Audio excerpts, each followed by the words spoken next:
It wasn't really a surprise, but that doesn't make the bad news better.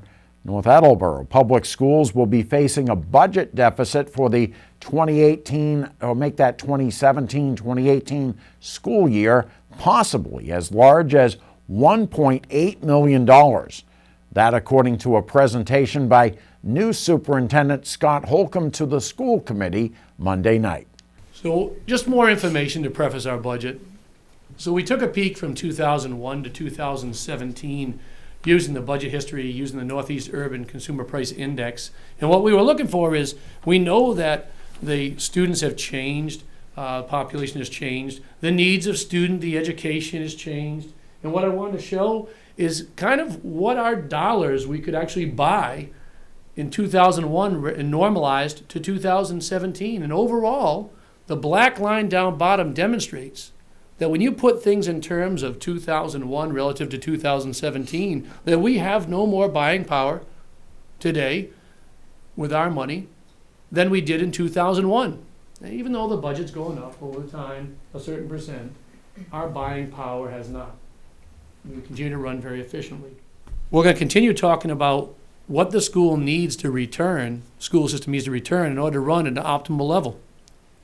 We heard last year of all the talk about how the social emotional supports of students, the model was we eliminated the school adjustment counselors across the whole district. And we know that even though the state looks at that as a new model that they look to as being a good model, we know being in the school systems that our students still need additional supports. Last year we talked about the scores coming out of our middle school relative to MCAS and other metrics we use to see their achievement. We like to run another AGO class at the middle school. You saw this last year as a want for the district. You see it again this year, to bring another math teacher on board so that we can offer AGO classes and still increase the level at which our students are reaching at the middle school. NEASC has said to us loud and clear that you need to do something. You need to do something because right now you have a status that you may not want to be in. The status was warning.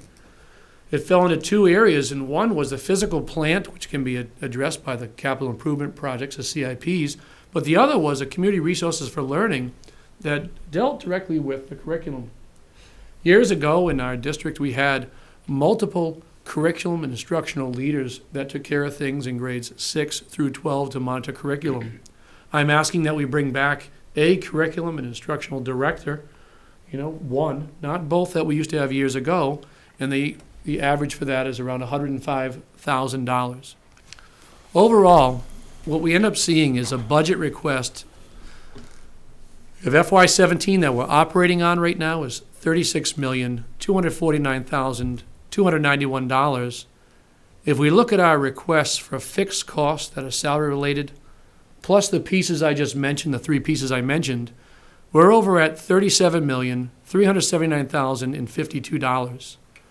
That's an increase from one year to the next of $1,129,761, which is a 3.1% increase. That may seem like a lot of money, and it is. We're not talking millions of dollars. However, it's to maintain what we have and bring back what we've cut. There is nothing extra within that budget. You can see that of all these, there's salaries. What we're looking at, if you can't see it at home, is we're looking at salaries, fixed expenses. Salaries in the town of the School of North Attleboro, salaries make up 88.7% of the overall budget the schools get. And if we want to have everyone return next year with the contracts we currently have to have that have been negotiated, you're going to find in the green box how much more money we have to have for our teachers and everybody else to be still working here. And those raises, if you want to call them that, are $819,761. That's how much more money we need in our coffers next year in order to keep every person employed who's currently employed for the public schools in North Attleboro.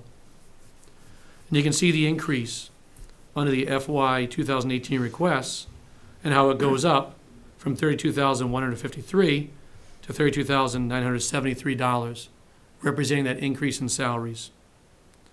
Then if you look down bottom at the page, the bottom of the page talks about those three pieces on the slides you already saw, which were to bring back SEL supports, the math teacher at the middle school, and the curriculum instructional director for NEASC. Those three totaled $310,000. On the second page, the other 11.3% of the budget comes from pretty much what I call fixed costs. If you run down that list, there are things on here that can't be tinkered with because of the fact that we have to light the buildings, we have to heat the buildings, we have to have telephones in the buildings.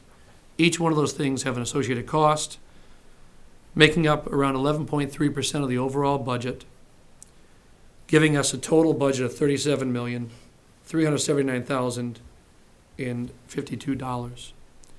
So we're asking for that increase to happen for our schools, to bring back everyone we have, to restore a few positions, and to start to be more optimal with how we conduct business.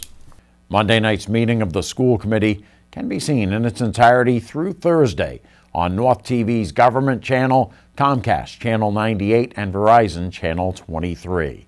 Log on to northtv.net's government page 4 times. That school committee meeting can be seen on that same website, while on the government or home pages, click the government channel logo next to the words View Meetings for a list of meetings, coverage, election coverage that is, and North TV government specials available for streaming.